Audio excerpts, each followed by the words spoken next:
C4C Homeopathic Hospital, Dr. Penny, Dr. Michael Kujocha Matin Ewaha, ene yene no babedi enkomo. Na ene de topic a doctor de aba no mumame America ha na menhwe. Afi ye nkone sa frase ye ayefususo ni nyina Thomas nom daache hene kwasinsianom enyina yefunu beba fom. We yesu di mo Dr. Chamatin se yeni nkomo fa belly fat ho. Yefro pe mema ni bi afu pa. Saba na yesa nkomo awo dada. Serious o. Doctor, be mo official pa. Afin committee. Yes, re. Ani mfoni ade ama me so so be so ni nyina wa ha. Afin nko na wie ye de. Ye yefususu ni nyina beba fom. We yesu di mo. Me ba ma anima opoko na o birthday. Na sa me ba ne de onfa flatom nya hwe. Akwara to na funu hwemu kia bi o. Ba me so so nyina obesesa na adwen. Efuro no nye. Thomas, o twe shirt ne said de efuro ni hwem. Monya careful. Esa na kata ne ma so me ehu ne ma esre mo. Dog. Na anambwa. No. Na belly fat. O de kamwa asam kakra kire ye. Bi mo afa ne tras obi mfa ho. Ene waje afuro ne sa, but ya na emwanwo. Ememe ye ware mo amu ye straight kama. Afei. Bedu busumi nsia 1 year na meme ya sesa ye de ade. Ade ne ye.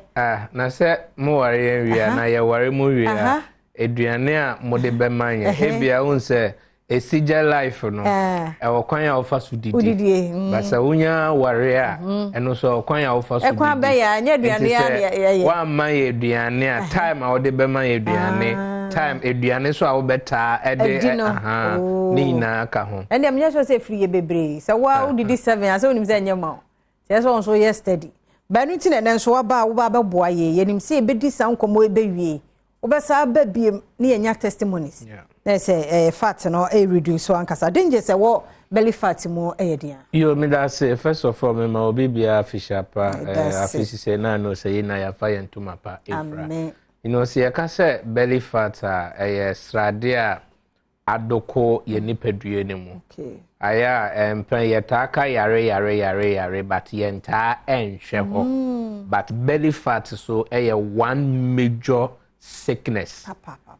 ede eye owo ebre nipa bebre enti se onam ho na ohun se bia yefunu adoa sometimes kaso ebia case 5 case 6 case 7 ana ni aja say bia 5 months pregnant ana 6 months pregnant ana 7 months pregnant na so na bia wo nyem enti bia nka ana pay miti he na nka me yefu images are made by no media ka ho so enka first no obi obe me pa be hu say enka meti ho say obe hu na me wo round way ewo me bo ni na no yare it got to a time I personally no me ankasa no me gina mirror ma I was not so enthused about what I see near me hu no unze ni na yare na egumu ahodo mienu ye wo visceral fat visceral body fat and ye sign ewo subcutaneous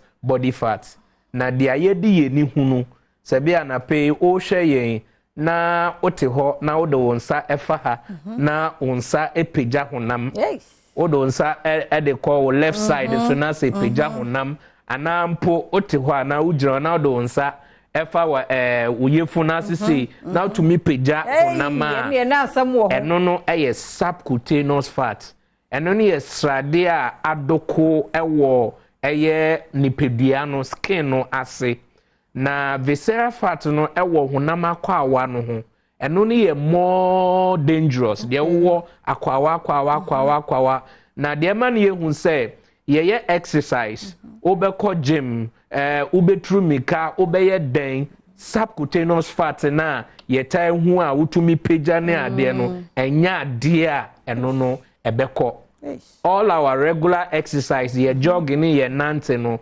eboa for visceral fat na adoko ye honam akwawa no a wonfa weni hu bania ese honam na emma ni pedua no ntumi enne ne ho no subcutaneous fat na way over 1.5 year research worker me ankasa me de me hu si ho unse dodo na no edu baby a age say is a one koye liposuction enyi we na akwakwa say ukotwa be koye some procedure bi na ye yisrade through mu and all that. So I decided say project work be a PK Benergy Center here on homeopathy for belly fat ewo Kolkata or my India mu nti me de me hu si ho yes research say at that time no na me so me hu say me so me de eye den eye aba ana say me kan say aba ana enye me fe nti me de me hu esi ho no nti na say em say we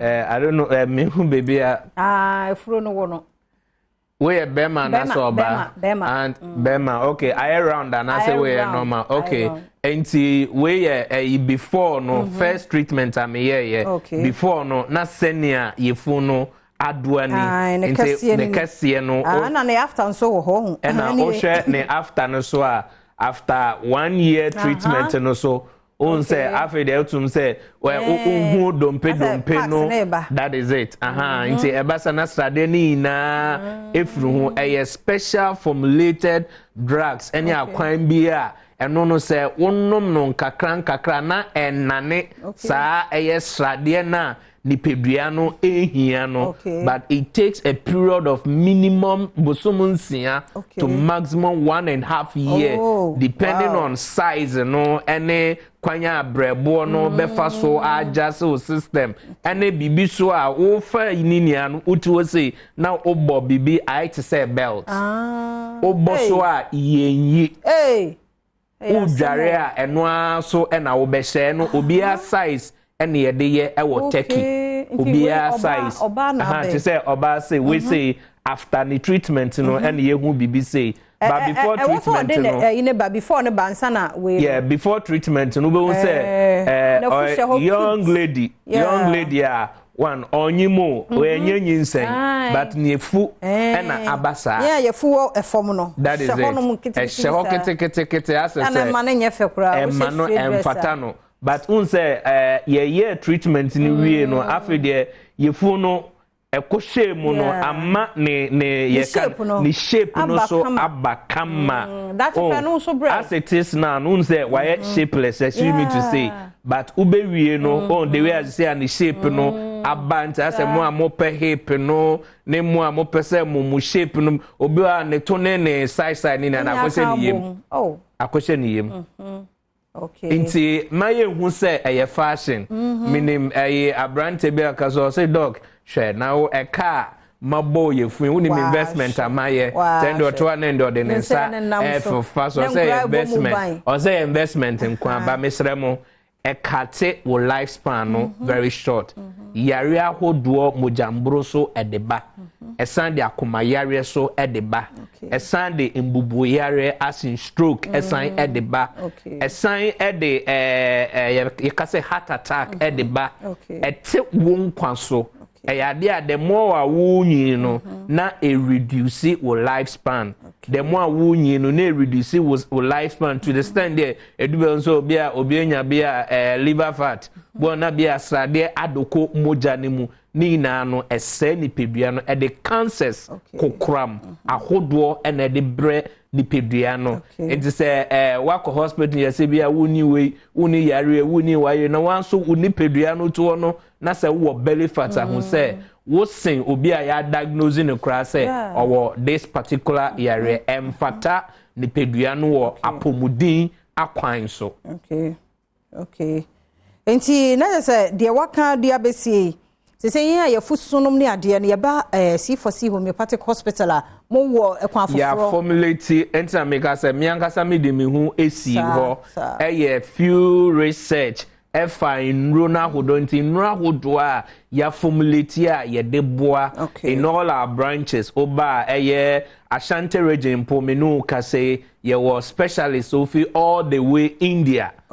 She see an Menu Kase, or Wokumase, Juso Kwamo, Juma. And this a war sharing, Ashanti region, and now Oben Kumase, any part of Kumasi Abomoden, Nabishia, doctor no. Ewo ejuso kwamo saso na oba western region so a Takrade Fejai Maize Port takwa de fi jai maize pond is a wo hwe every takwa enzema shama any part of western region bomodin na bra takwa de obaso a Dr. Mohammed ono so specialized physician assistant odo ebefa system ahudo bebre aside belly fat yare ahudo bia no C4C ye hwe central region mo so amohwe every central region ye wokese ewo Cape Coast Green Hill saso na Aguna Swedru Swesbu Road no so ye ho saso na oba Aguna Odoben Eskumo Odoben Brako Aguna Odoben so ye okese ewo ho saso na oba Greater Accra region Adenta SDA Junction and a good news so Emma Moso Amowo Ewo Ashalibotwe East Legon Hills Santor East Legon areas near Dena ye new branch ye be Ewo East Legon St. Peters a hono a specialized center for cancer issue cancer kokrama hudo bia no any issues of infertility issues of Yebeka say I think it's our 3-way, but I know the cancer, infertility. Your cases are all free. Your numbers are. I was screen no accessoire. You bet to me actual coin number no 05000 40331 05000 40331 and I say +31 687 487 122. Ewo more share wo on my Europe mo.